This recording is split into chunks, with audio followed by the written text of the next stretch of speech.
ಚುನಾವಣೆ ಪ್ರಚಾರಕ್ಕೆ ಈ ದಿನ ಎನ್ಎನ್ಟಿ ಸರ್ಕಲ್ಗೆ ಬಂದಿರತಕ್ಕಂತ ಸಂದರ್ಭದಲ್ಲಿ ನಾವೆಲ್ಲರೂ ಬಹಳ ಪ್ರೀತಿಯಿಂದ ಆತ್ಮೀಯವಾಗಿ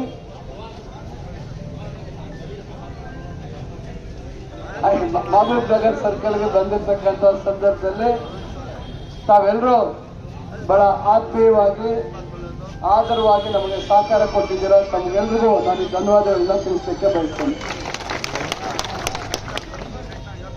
ನಮ್ಮ ಯುವ ಮಿತ್ರ ಬರೀದವರು ಎಲ್ಲ ವಿಚಾರ ಬಹಳ ವಿವರವಾಗಿ ತಿಳಿಸಿದ್ದಾರೆ ಮತ್ತು ಅಮರ್ ಅವರು ಬಹಳಷ್ಟು ವಿಚಾರ ತಿಳಿಸಿದ್ದಾರೆ. ನಾನು ಹೆಚ್ಚು ಮಾತಾಡೋದೇನಿಲ್ಲ. ಇಲ್ಲಿ ನಾನೇನಾದ್ರೂ ಅಲ್ಪಸಂಖ್ಯಾತರಿಗೆ ವಿರೋಧಿ ಆಗಿದ್ರೆ ಈ ಸುತ್ತಲೂ ಇರ್ತಕ್ಕಂತ ವಾರ್ಡ್ ಅಭಿವೃದ್ಧಿ ಮಾಡ್ತಿದ್ನ? ದಯವಿಟ್ಟು ಯೋಚನೆ ಮಾಡಿ. 28ನೇ ವಾರ್ಡ್ ಪೂರ್ತಿ ರಸ್ತೆಗಳನ್ನ ನಾನು ಮಾಡಿಸಿದ್ವಿ. 29ನೇ ವಾರ್ಡ್ ಅಲ್ಲೂ ರಸ್ತೆ ಮಾಡಿಸಿದ್ವಿ. ಟ್ಯಾಂಕ್ ರಿಪೇರಿ ಮಾಡಿಸಿ ಎಲ್ಲರಿಗೂ ನೀರು ಕೊಡುವಂತ ಕೆಲಸ ಮಾಡಿದ್ವಿ. ಇವತ್ತು ಈ ರೀತಿ ಪೂರ್ತಿ ಅಭಿವೃದ್ಧಿ ಕೆಲಸಗಳನ್ನ ನಾನು ಮಾಡಿಕೊಟ್ಟೆ. ಆದ್ರೆ ವಿನಾಕಾರಣ ನನ್ನ ಮೇಲೆ ಸುಳ್ಳು ಪ್ರಚಾರಗಳನ್ನ ಕೆಲವರು ಮಾಡಿದ್ರು. ಅವ್ರು ಮಾಡ್ತಾ ಇರ್ತಕ್ಕಂತ ಕೆಲವು ಕಾನೂನು ಬಾಹಿರ ಕೆಲಸಗಳಿಗೆ ನಾನಿದ್ರೆ ತೊಂದರೆ ಆಗತ್ತೆ ಅನ್ನೋ ಒಂದೇ ಒಂದು ಕಾರಣದಿಂದ ಇವತ್ತು ಅವರು ನನ್ನ ವಿರುದ್ಧವಾಗಿ ಅಪಪ್ರಚಾರ ಮಾಡಿದ್ರು. ಅದ್ರ ಬಗ್ಗೆ ಎಲ್ಲ ಬರೀದವ್ರು ಹೇಳಿದ್ದಾರೆ. ನಾನು ಇಷ್ಟೇ ತಮ್ಗೆ ಹೇಳೋದು, ನನ್ನ ಜೊತೆ ಬಂದ್ರೆ ನಾನು ಒಳ್ಳೆಯವನು, ನಾನು ಬಿಟ್ಬಿಟ್ಟು ಹೋದ್ರೆ ನಾನು ಕೆಟ್ಟವನು. ಇದು ಇವತ್ತು ಕೆಲವರು ಒಂದು ಚಟ ಮಾಡಿಕೊಂಡು ಅಭ್ಯಾಸ ಮಾಡ್ಕೊಂಡಿದ್ದಾರೆ. ಇವತ್ತು ನಮ್ಮ ಜೊತೆ ಇವತ್ತು 60-70 ವರ್ಷದಿಂದ ಎಷ್ಟು ಜನ ಇವತ್ತು ಅಲ್ಪಸಂಖ್ಯಾತರು, ಮುಖಂಡರು, ಕಾರ್ಯಕರ್ತರು, ಯುವಕರು ಎಷ್ಟು ಜನ ನಮ್ಮ ಜೊತೆ ಇದ್ದಾರೆ. ಇವತ್ತು ಯಾರು ಇವತ್ತು ಬಿಜೆಪಿ ಸರ್ಕಾರ ಕರ್ನಾಟಕ ರಾಜ್ಯದಲ್ಲಿ ಬರೋದಕ್ಕೆ ಕಾರಣ? ಯಾರು ಬಿಜೆಪಿ ಜೊತೆ 2006ನೇ ಇಸ್ವಿಯಲ್ಲಿ ಸಮ್ಮಿಶ್ರ ಸರ್ಕಾರ ಮಾಡಿದ್ದು ಯಾರು? ಯಾರು ಅಧಿಕಾರದ ಆಸೆಗೋಸ್ಕರ ಮಾತು ತಪ್ಪಿ ಕೊಟ್ಟ ಮಾತಿನಂತೆ ನಡೆದಿರಾ? ನಂತರ ಬಿಜೆಪಿ 2008ರಲ್ಲಿ 110 ಸೀಟ್ ಬರೋದಕ್ಕೆ ಯಾರು ಕಾರಣ? ಇವೆಲ್ಲ ನೀವು ಅರ್ಥ ಮಾಡ್ಕೋಬೇಕು. ಬಿಜೆಪಿ 40 ಸೀಟ್ ಮೇಲೆ ಹೋಗ್ತಾ ಇರಲಿಲ್ಲ ನಮ್ಮ ರಾಜ್ಯದಲ್ಲಿ. 2004ರಲ್ಲಿ 80 ಸೀಟ್ ಆಯ್ತು ಬಿಜೆಪಿ. ಬಿಜೆಪಿಗೆ ಪ್ರಾಣ ಕೊಟ್ಟಿದ್ದೇ ಕುಮಾರಸ್ವಾಮಿ ಅವರು, ದೇವೇಗೌಡರು. ಇವತ್ತು ಹೇಳ್ತಾರೆ ನಮ್ಮ ಬಗ್ಗೆ ಮತ್ತೊಬ್ಬರ ಬಗ್ಗೆ ಮಾತಾಡ್ತಾರೆ. ಬರೀದವ್ರು ಹೇಳಿದ್ರು ಸತ್ಯ. JK ಕೃಷ್ಣಾರೆಡ್ಡಿ ಅವರು ಬಿಜೆಪಿಗೆ ಹೋಗೋದಕ್ಕೆ ತಯಾರಾಗಿದ್ದು ನಿಜ. ಅವರು 2019ರಲ್ಲಿ ಬಿಜೆಪಿ ಸರ್ಕಾರ ಬಿದ್ದೋದ್ಮೇಲೆ ಮತ್ತೆ ಅವರು ಮಿನಿಸ್ಟರ್ ಆಗ್ಬೇಕು ಅಂತ ಪ್ರಯತ್ನ ಪಟ್ರು. ಅವರು ಮಿನಿಸ್ಟರ್ ಕೊಡಲ್ಲ, ಚೇರ್ಮನ್ಶಿಪ್ ಕೊಡ್ತೀವಿ ಅಂತ ಹೇಳಿದ್ರು. ಮತ್ತೆ ಅವರು ಹೋಗ್ಲಿಲ್ಲ. ಇವೆಲ್ಲ ವಿಚಾರಗಳನ್ನ ನೀವು ಅರ್ಥ ಮಾಡ್ಕೋಬೇಕು. ನಿರಂತರವಾಗಿ ಅವರು ಎಲ್ಲಿ ಅಧಿಕಾರ ಸಿಗತ್ತೆ, ಎಲ್ಲಿ ದುಡ್ಡು ಸಿಗತ್ತೆ, ಅಲ್ಲಿ ಹೋಗುವಂತದಕ್ಕೆ ಅವ್ರು ರೆಡಿ. ಅದರಿಂದ ನಾನು ಒಂದು ಹೇಳ್ತೀನಿ ಮಾತು. ಇವತ್ತು ಎಷ್ಟು ಜನ ಇವತ್ತು ಮುಸ್ಲಿಂ ಜನಾಂಗದಲ್ಲಿ ಯುವಕರು ಕೆಲಸ ಇಲ್ಲದೆ ಇರ್ತಕ್ಕಂಥವ್ರು, ಯಾರಿಗಾದ್ರೂ ಒಬ್ಬರಿಗೆ ಕೆಲಸ ಕೊಟ್ಟಿದಾರ? ಯಾರಿಗಾದ್ರೂ ಒಬ್ಬರಿಗೆ ಇವತ್ತು ಒಂದು ಕೈಗಾರಿಕೆ ಬಂದಿದ್ಯಾ? 10 ವರ್ಷದಲ್ಲಿ ಇವತ್ತು ಎಷ್ಟು ಜನ ಯುವಕರು ಕೆಲಸ ಇಲ್ದಿರೆ ಇವತ್ತು ಸುಮ್ಮನೆ ತಿರುಗಾಡ್ತಾ ಇದ್ದಾರೆ? ಇವೆಲ್ಲ ವಿಚಾರಗಳನ್ನು ನಾನು ತಮಗೆ ಹೇಳ್ತೇನೆ. ದಯವಿಟ್ಟು 10 ವರ್ಷ ನಿಮ್ಮನ್ನೆಲ್ಲರನ್ನೂ ಇವತ್ತು ಯಾಮಾರಿಸಿರುವಂತ ಕೆಲಸ. ಅವರು ಬೆಂಗಳೂರಿಂದ ಬಂದಿರತಕ್ಕಂಥದ್ದು ಇಲ್ಲಿ ರಾಜಕೀಯ ವ್ಯಾಪಾರ ಮಾಡಿದ್ರು.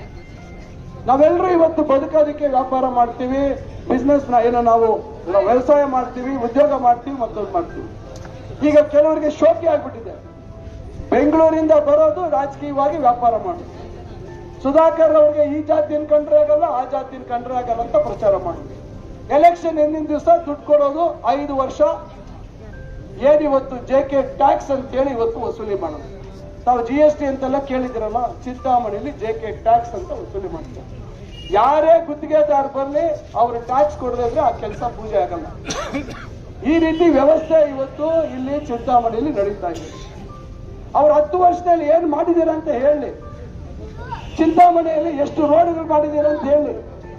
ಚಿಂತಾಮಣಿಯಲ್ಲಿ ಕಸ ಮುಕ್ತ ಮಾಡಿದ್ದೀನಿ, ಚಿಂತಾಮಣಿಯಲ್ಲಿ ಕಸ ಇಲ್ಲ ಅಂತ ಹೇಳಿ. ಚಿಂತಾಮಣಿಯಲ್ಲಿ ಕುಡಿಯೋ ನೀರಿನ ಸಮಸ್ಯೆ ನಿವಾರಣೆ ಮಾಡಿದ್ದೀನಿ ಅಂತ ಹೇಳಿ ಇದ್ಯಾವುದು ಹೇಳಕ್ಕೆ ತಯಾರಿಲ್ಲ. ಭಕ್ತರಳ್ಳಿ ಅರಸಿನಕೆರೆ ಬಗ್ಗೆ ಮಾತಾಡ್ತಾರೆ. ಸ್ವಾಮಿ ಯಾವ್ದಾದ್ರು ಬೇರೆ ದುಡ್ಡು ತಂದ್ರ ನೀವು? ಚಿಂತಾಮಣಿಗೆ ನಗರೋತ್ಥಾನ ಯೋಜನೆಯಲ್ಲಿ 25 ಕೋಟಿ ಬಂತು. ಮೊನ್ನೆನೋ ದುಡ್ಡು ಬಂತು ನಗರೋತ್ಥಾನ ಯೋಜನೆಯಲ್ಲಿ. ಆ ಯೋಜನೆಯಲ್ಲಿ ನೀವು ಅದಕ್ಕೆ ಹಾಕ್ಬಿಟ್ಟು ನಾನೇನೋ ಭಕ್ತರಳ್ಳಿ ಅರಸಿನಕೆರೆ ಮಾಡಿದ್ರಿ ಅಂತ ಹೇಳ್ತೀರಲ್ಲ, ಅದೇ 13 ಕೋಟಿ ಇವತ್ತು ಇದ್ದಿದ್ರೆ ಎಷ್ಟು ರಸ್ತೆಗಳಾಗ್ತಾ ಇತ್ತು ಚಿಂತಾಮಣಿಲಿ.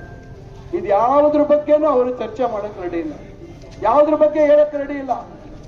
ಯಾರೋ ಪಾಪ ಇಬ್ರು ಆ ಕಡೆ ಈ ಕಡೆ ಇಟ್ಕೊಂಡು ಅವ್ರ ಕೈಯಲ್ಲಿ ನನ್ನ ವಿರುದ್ಧ ಮಾತಾಡ್ಸೋದು ತೊಂದರೆ ಇಲ್ಲ. ನಾನು ಅದು ಯಾವ ವಿಚಾರನೂ ನಾನು ಮಾತಾಡಲ್ಲ, ಯಾವುದಕ್ಕೂ ನಾನು ಉತ್ತರ ಕೊಡಲ್ಲ. ನಾನಿವತ್ತು ಜನರ ಮುಂದೆ ಬಂದಿದ್ದೀನಿ, ಜನರಿಗೆ ವಿಷಯ ಹೇಳ್ತಾ ಇದ್ದೀನಿ. ಜನ ಇವತ್ತು 10ನೇ ತಾರೀಕು ತೀರ್ಮಾನ ಮಾಡ್ತಾರೆ ಏನ್ ಆಗ್ಬೇಕು ಚಿಂತಾಮಣಿಯಲ್ಲಿ, ಮುಂದಿನ ಚಿಂತಾಮಣಿ ಅಭಿವೃದ್ಧಿ ಯಾರಿಂದ ಆಗ್ತದೆ ಅಂತೇಳಿ ಜನ ತೀರ್ಮಾನ ಮಾಡ್ತಾರೆ. ಆದ್ರಿಂದ ಸಮಯದ ಕೊರತೆ ಇರೋದ್ರಿಂದ ಕಾಂಗ್ರೆಸ್ ಪಕ್ಷದ 1, 4, 5 ಗ್ಯಾರಂಟಿಗಳ ಬಗ್ಗೆ ಹೇಳಿ ನಾವು ಇಲ್ಲಿಂದ ಹೊರಡೋಣ. ಕಾಂಗ್ರೆಸ್ ಪಕ್ಷ 1 ಗ್ಯಾರಂಟಿ ನಂಬರ್ 1 ಗೃಹ ಜ್ಯೋತಿ 200 ಯೂನಿಟ್ ಒಳಗೆ ಯಾರು ಉಪಯೋಗಿಸ್ತಾರೆ ಕರೆಂಟ್ ಅವ್ರಿಗೆಲ್ಲ ಕರೆಂಟ್ ಬಿಲ್ ಬರಲ್ಲ, ಕರೆಂಟ್ ಉಚಿತ. ಅದ್ರ ಮೇಲೆ ಬಳಕೆ ಮಾಡಿದವ್ರಿಗೆ ಎಷ್ಟು ಬಳಕೆ ಮಾಡ್ತಾರೋ ಅಷ್ಟು ಮಾತ್ರ ವಿದ್ಯುತ್ ಬಿಲ್ ಬರ್ತದೆ. ಎರಡನೇದು, ಇವತ್ತೇನು ನರೇಂದ್ರ ಮೋದಿ ಅವರು ಎಲ್ಲರಿಗೂ ಫ್ರೀಯಾಗಿ ಗ್ಯಾಸ್ ಕೊಟ್ಬಿಟ್ರು. ಗ್ಯಾಸ್ ಕೊಟ್ಟು ಏನ್ ಮಾಡಿದ್ರು, ಈಗ 1150 ರೂಪಾಯಿ ಆಗಿದೆ ಗ್ಯಾಸ್ ಬೆಲೆ. ಇವತ್ತು ಅದು ಸಮಸ್ಯೆ. ಇವತ್ತು ಎಣ್ಣೆ, ಇವತ್ತು ಬೇಳೆ, ಇವತ್ತೆಲ್ಲ ರೇಟು 2 ಪಟ್ಟು 3 ಪಟ್ಟು ಆಗಿದೆ. ಇವೆಲ್ಲ ಗಮನಿಸಿರ್ತಕ್ಕಂಥ ಕಾಂಗ್ರೆಸ್ ಪಕ್ಷ ಪ್ರತಿ ಮನೆಯಲ್ಲಿ ಇರ್ತಕ್ಕಂಥ ಯಜಮಾನಿ ಯಾರು ಮಹಿಳೆ ಇರ್ತಾರೆ ಅವರ ಅಕೌಂಟ್ಗೆ ಪ್ರತಿ ತಿಂಗಳು 2,000, ವರ್ಷಕ್ಕೆ 24,000, 5 ವರ್ಷಕ್ಕೆ 1,20,000. ಇದು ಇವತ್ತು 2ನೇ ಗ್ಯಾರಂಟಿ. 3ನೇ ಗ್ಯಾರಂಟಿ ನಿಮ್ಗೆ ಗೊತ್ತಿದೆ, ಇವತ್ತು ಬಿಜೆಪಿ ಸರ್ಕಾರ 4 kg ಕೊಡ್ತಾ ಇದೆ ಅಕ್ಕಿ. ಕಾಂಗ್ರೆಸ್ ಪಕ್ಷ ಅನ್ನಭಾಗ್ಯ 2 10 kg ಒಬ್ಬರಿಗೆ, ಇಬ್ಬರಿದ್ರೆ 20 kg, ಮೂವರಿದ್ರೆ 30 kg. ಇದು 3ನೇ ಗ್ಯಾರಂಟಿ. 4ನೇ ಗ್ಯಾರಂಟಿ, ಯಾರು ಇವತ್ತು ಡಿಗ್ರಿ ಓದಿ ಉದ್ಯೋಗ ಇಲ್ಲದೆ ಇರ್ತಕ್ಕಂಥ ಹುಡುಗರಿಗೆ ಪ್ರತಿ ತಿಂಗಳು 3,000 ರೂಪಾಯಿ, ವರ್ಷಕ್ಕೆ 36,000, 5 ವರ್ಷಕ್ಕೆ 1,80,000. ಡಿಪ್ಲೊಮಾ ಓದಿರಂತವ್ರಿಗೆ 1,500 ರೂಪಾಯಿ ಪ್ರತಿ ತಿಂಗಳು. ಇದ್ರ ಜೊತೆಗೆ ಈಗ ಮಹಿಳೆಯರು ಇವತ್ತು ನಮ್ಮ ಕರ್ನಾಟಕದಲ್ಲಿ ಎಲ್ಲಿ ಬೇಕಾದ್ರೂ ಓಡಾಡಬಹುದು. ಯಾರು ಇವತ್ತು ಬಸ್ ಟಿಕೆಟ್ ಸರ್ಕಾರಿ ಬಸ್ ಅಲ್ಲಿ ಉಚಿತವಾಗಿ ಓಡಾಡಬಹುದು ಅಂತ ನಿನ್ನೆ ಕಾಂಗ್ರೆಸ್ ಪಾರ್ಟಿಗೆ ಇವತ್ತು ಅನೌನ್ಸ್ ಮಾಡಿದೆ. ಎಲ್ಲ महिलाएं पूरा बाइकान के लिए, बस में घूमने के लिए, सरकारी बस में घूमने के लिए पूरा फ्री है. कांग्रेस पार्टी अगले महीने आने वाले इलेक्शन में, अभी अखबार में, अभी टीवी चैनल में आप देख रहे हैं 40% वोट आ रहे कांग्रेस पार्टी को. कांग्रेस पार्टी फुल मेजॉरिटी में अखबार में आके बीजेपी सरकार को बाहर बेच के कांग्रेस पार्टी सत्ता में आ जाएगी. बिल्कुल 100%. सत्ता में आने के बाद पहला कैबिनेट मीटिंग में ये पूरा 5 गारंटी को वो जारी करने के लिए गवर्नमेंट ऑर्डर बाहर आएगी करके हमारा नेता राहुल गांधी ने कल कुछ दिन पहले कोलार में आप सबको बोल चुके हैं. सब और वो बातें तो हम सब सुने हैं नहीं तुम सभी. इसीलिए आप सब कांग्रेस पार्टी के ऊपर जिम्मेदार भरोसा रखे. आप सभी, मैं आप सबसे गुजारिश करता हूँ, आने वाले 10 तारीख को सभी मिलके हमारा हाथ का निशानी, हमारा 5वां सीरियल नंबर है, मेरा नाम रहता है, नाम के बाजू मेरा फोटो रहता है, फोटो के बाजू हमारा हाथ का निशानी रहता है. हाथ का निशानी को सबका कीमती वोट डाल के हमारा पूरा मोहल्ले को इम्प्रूवमेंट के वास्ते, हमारे बच्चों को रोजगारी देने के वास्ते, हमारा गांव को अच्छा बनाने के वास्ते अब सब कुल मिलके आपका कीमती वोट देके मुझे और एक बार एमएलए बनाने के लिए आप सभी हमारा साथ देने को आप सबसे गुजारिश करके मेरा दो बात खत्म करता हूं. जय हिंद, जय कांग्रेस. और एक इम्पोर्टेंट बात है, 2 तारीख 3 बजे को हमारा वरिष्ठ नेता हमारा श्रीमती इंदिरा गांधी का पोती होती है ना, हमारा श्रीमती प्रियंका गांधी जी आ रहे चिंतामणि को, हमारा बागेपल्ली सर्कल से कोलार सर्कल तक रोड शो रहता है।